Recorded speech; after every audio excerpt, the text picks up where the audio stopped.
Hello, আসসালামু আলাইকুম। এই যে দেখেন, আজকে আমি দেখাবো কিভাবে স্যান্ডবক্স বা খেলাঘর যেটা আছে, এটা ব্যবহার করা যায়। তো আপনি যখনই হোম পেজে যাবেন, আমি বাংলা উইকিপিডিয়ার হোম পেজে আছি।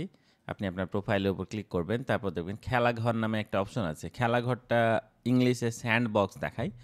এটা মূলত এমন একটা পাতা যেখানে উইকিপিডিয়া সব ফাংশন আপনি দেখতে পাবেন, কিন্তু এই পাতাটাতে যা ইচ্ছা আপনি তাই লিখতে পারবেন, টার্মস অ্যান্ড কন্ডিশন ভঙ্গ না করে।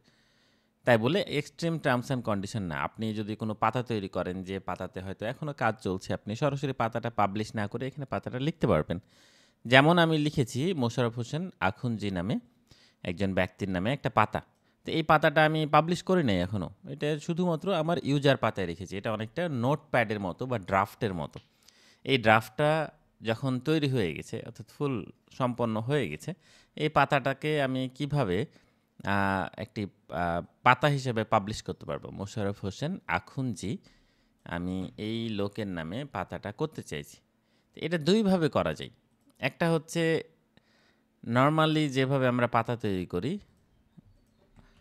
জাস্ট সার্চ করলাম এই নাম দিয়ে, দেখলাম তার নামে কোনো পাতা নাই, তারপর আমি সেখানে ক্লিক করলাম।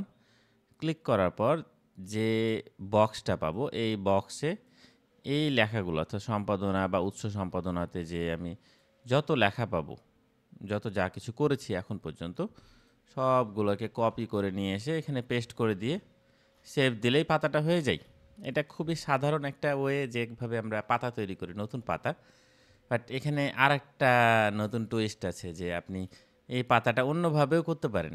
সেটা হচ্ছে মোশাররফ হোসেন আখুনজি লেখাটা পুরোটা কপি করলাম। কপি করার পর দেখেন স্থানান্তর নামে একটা অপশন আছে। স্থানান্তর অপশনে যে আমি এখানে পুরোটা লিখে দিলাম মোশাররফ হোসেন আখুনজি, আর ব্যবহারকারীর জায়গায় লিখে দিলাম প্রধান। কারণ অন্য কারণ না দিয়ে আমি এখানে লিখে দিতে পারি যে প্রধান পাতায় স্থানান্তর, প্রধান পাতায় স্থানান্তর, অর্থাৎ প্রধান পাতায় এটাকে সরিয়ে ফেললাম, পাতাটি স্থানান্তর করুন।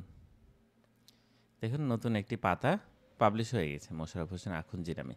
তো এভাবে আপনি কোনো পাতা শুরু করার আগে, বিশেষ করে যারা নতুন এবং যাদের কাছে যারা পুরাতন কিন্তু যাদের কাছে ওই আর্টিকেলটা সম্পর্কে ভালো তথ্য নাই, আপনি আপনার স্যান্ডবক্স বা এই যে খসড়া যে অংশটা, এই জায়গায় আপনি লিখতে পারেন। লিখার পর যখন আপনি একদম প্রস্তুত হয়ে গেছেন যে না আমি এখন রেডি এই পাতাটা পাবলিশ করার জন্য, তখন আপনি এভাবে পাবলিশ করে ফেলতে পারবেন। তো ধন্যবাদ সবাইকে। আসসালামু আলাইকুম।